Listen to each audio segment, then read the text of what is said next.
There is a school of not so much political science as sort of political pseudoscience that says what the price of gas is determines what happens in our national elections. Now, it is not necessarily true. It's the kind of correlation that sounds really compelling, but the more facts you look at, the correlation is not really borne out over time. Still, everybody says sometimes that it's true. It's one of those things that gets passed on as if it is a political science truth that people like to believe in, whether or not it is true. And in Newt Gingrich's slow run at the presidency this year, it seems like Mr. Gingrich maybe got enamored with that old fake political science wives' tale. I think he thought he could reverse engineer it even by making his presidential campaign about gas prices for a while, thereby creating the impression among voters that gas prices might go down under him if he were elected president. I think that was Mr. Gingrich's planned road to the White House for a while. That road did not actually lead to the White House. It did not even lead to a Fox News gig, apparently. What is Newt Gingrich doing now, anyway? Gas prices are not just politically salient because of those cockamamie theories. Gas prices are politically salient because they are so salient to our economy. More than any other traded commodity, the price of gas has a direct impact on how much pocket change Americans have to save or spend on anything else.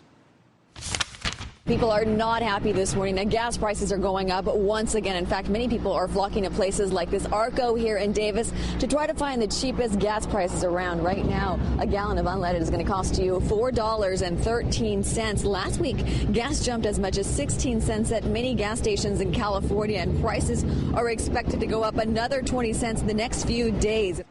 Gas prices go up and down, right? There's supply and demand. But every once in a while, like you saw in that report there's a really dramatic spike. The weird thing about that particular gas price spike in May that sparked that news report was that gas price spike was really isolated. Gas prices went way up in California, even as gas prices everywhere else were going down. And at the same time that gas prices were going way up in California, crude oil prices were going down. And even weirder, gas inventories were plentiful. Gas inventories were going up. There was more supply. There was a lot of gas around. So then why would it be getting more expensive? What we were told is that it was refineries. Refineries were the problem. Last week, gas jumped as much as 16 cents at many gas stations in California, and prices are expected to go up another 20 cents in the next few days. A petroleum analyst says refineries are at its lowest level in 20 years, and several California facilities that make clean-burning gas are also dealing with repairs and maintenance issues. Repairs and maintenance issues at the refinery. So crude oil prices are down, plenty of gas around in inventories, but these refineries, California refineries, were not working at capacity because of repairs and maintenance issues. And so California was getting a giant price spike. The biggest gasoline market in the nation had its prices going way up. They're going down everywhere else, but up in California. That's what we were told. It's the refineries. And there was no real reason to question it when we were told that, right? Because this sort of thing has happened before. A Chevron refinery in Richmond, California, caught fire in 1989. Flames shot 100 feet in the air. 7 people were injured. Gas prices in the area spiked right away, and people blamed the fire. The fire slowed supplies to retailers by 25%. Gas prices in California went up. Refinery goes down, prices go up. March 1999, same refinery, another huge explosion. It was the second refinery fire in the state that month. And you guessed it, after that conflagration, gas prices went up in California. Of course they did. Just this past August, same refinery in Richmond, California, caught on fire. Nobody was killed, thank goodness, but people in the area were told to stay inside their homes with their doors and their windows closed. Drivers were told to close their windows, too. 4 train stations were shut down. And you guessed it, gas prices went up. You notice a trend here? That one refinery, that Chevron refinery in Richmond that has spent the last 25 years catching on fire over and over and over again, that is one of the refineries that we were told in May with that mysterious price spike. We were told in May that that refinery was offline. So, that's why we had the price spike. The other one was this one, the Royal Dutch Shell refinery in Martinez, California. We were told they were offline for maintenance. And so these 2 refineries being down, well, obviously, then your prices are going to go up. That's what drove up the gas price in California, despite all the other factors saying that prices shouldn't have gone up. That was in May. And people in California were obviously prepared to accept that explanation. History had prepared us to accept that explanation. However, check this out. Earlier this month, McClatchy News Service got its hand on a report that looked at environmental documents, thousands of environmental documents from the point in time when those refineries were supposedly offline, down for maintenance work, right? Well, here's how McClatchy describes the report's findings. This is amazing. Quote, in May, at a time when Royal Dutch Shell's plant was reported to be down for maintenance for 2 weeks, it appears to have been making gasoline for at least half that time, state environmental records show. Nitrogen oxide emissions had returned to normal at the refinery a full week before it was reported to have come back online. Really? Similarly, Chevron's Richmond refinery was reported down for maintenance for 2 weeks in May, right? That's what we were told. But emissions data suggests the refinery never ceased operation. Shell's refinery in Martinez and Chevron's refinery in Richmond, they were supposedly offline, not making anything, so gas prices had to go up. But at least one report concludes, actually, they were up and running. What, they just didn't want to say so? Everybody knows how supply and demand works. But in this case, if supply and demand do not explain what was going on here, that's a scandal that had a huge economic impact.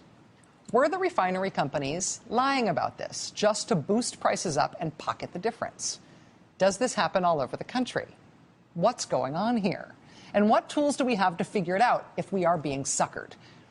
Turns out we do have a tool. It lives in the Department of Justice. 6 Western senators are now calling on the Department of Justice to conduct a refinery-by-refinery investigation of what happened during that gas price spike in May, and another one that happened in October. Is the energy industry snookering us? And will they get caught if they are? Joining us now for the interview is Senator Maria Cantwell from Washington State. She's chair of the Senate Subcommittee on Energy, and she's been leading the charge for calling for this investigation here. Senator Cantwell, it's nice to have you here. Thank you for joining us. Good evening, Rachel. Let me ask, in my layman's summary of that discussion, both the supply and demand factors at work, but also what might have happened around May and that environmental report. Did I get the basics of that right? Is that basically the situation? Rachel, I am convinced that Maddow matters, that you drill down on the substance of these issues, and that's exactly what we need the Department of Justice to do. What was it about the price spike in May and then again in October that seemed suspicious to you? Was there something that tipped you off to start questioning whether or not that was a legitimate price spike just explained by supply and demand? Well, my constituents tipped me off that they were frustrated that gas was going towards $5, and what they knew is that one refinery went down, but why was everybody else saying that they were offline, or a lot of the market response basically saying the price spike was caused by a shortage? Well, you outlined how inventories and supply were there, so supply and demand didn't seem to really be the issue. So our question is this: did these entities create the perception of an artificial shortage and thereby drive up the price of gasoline? That's what we want the Department of Justice to investigate. We want the FTC and the Department of Justice to be the policeman on the beat on something so important as gas. As you said, it's like the lifeblood of an economy. And if you affect it by that price spike, it really does affect day-to-day consumers and our economy and jobs and everything else. Do you believe that the Department of Justice is capable of mounting this investigation in a rigorous way? Do they have the tools that they need? Do they have a track record of investigating stuff like this well? They do have the tools they need, and why we're asking the Department of Justice to be involved now, in addition to the FTC, is that the investigative arm of the Department of Justice can marry up with the regulatory authorities that agencies like the Commodities Future Trading Commission have, or other agencies, and do a comprehensive approach to get all of the data. And yes, this task force existed before when it tried to tackle the Enron problem, another area of energy, electricity, but an area where we saw a lot of the same schemes being perpetrated on the public, by people moving supply around or creating images about supply that really weren't true. And in this case, it appears that there's some evidence that we want them to investigate. The fact that while they said they were down, emissions were still coming out of some of these facilities, which would lead you to believe that they were actually producing supply. We contacted the Western States Petroleum Association today to get their response to this, to the McClatchy report, and also to this call for an investigation. They told us if the Department of Justice or any other agency elects to investigate gas markets on the West Coast, we are confident the investigation will reach the same conclusion that dozens of other investigations over the past 2 decades have reached, that gasoline and diesel prices on the West Coast are determined principally by supply and demand. They also said, the author of the report, who I cited in my introduction here, they said that he is not an expert in the oil industry and clearly does not understand refinery operations. His report contains many suspicions and theories, but does not prove anything. Let me just get your response to that remark from the Western States Petroleum Association. Well, there's a lot to cover there. And let me just say this, that there is a new law on the books of the last few years that basically says that it is against the law to have any manipulative devices or contrivances as it relates to moving oil supply. This is a relatively new statute. It's not the issue of whether the oil companies got together in an antitrust conspiracy to set pricing. This is about whether somebody, as I was saying before, created the image of an artificial shortage just to drive up price. And the reason why that law was passed is because we saw too much going on in our energy markets, something that is so critical to our economy, that we wanted to have a tougher regulation on the books. So this authority has been used in electricity and natural gas, and a federal agency overseeing those entities have instigated over 107 cases and have had hundreds of millions of dollars of fines against companies who have had bad practices. So we're asking that the FTC and the DOJ use the power that is in current statute, although relatively new, to do the same kind of policing in these energy markets.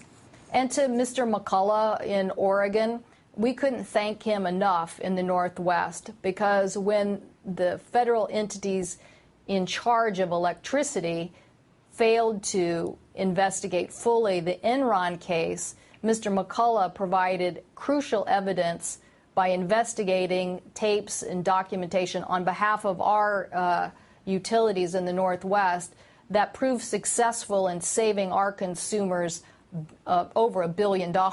So I could tell you he's done great work before. And he's the first to admit that what we really need now is the Department of Justice to use their full power and get to the bottom of this. Senator Maria Cantwell from Washington State, chair of the Senate Subcommittee on Energy. Thank you for helping us understand this. Please keep us apprised as this moves forward. I really appreciate it. Thank you, Rachel. Thanks. I should also say Manipulative Devices or Contrivances was the name of my band in high school. We'll be right back.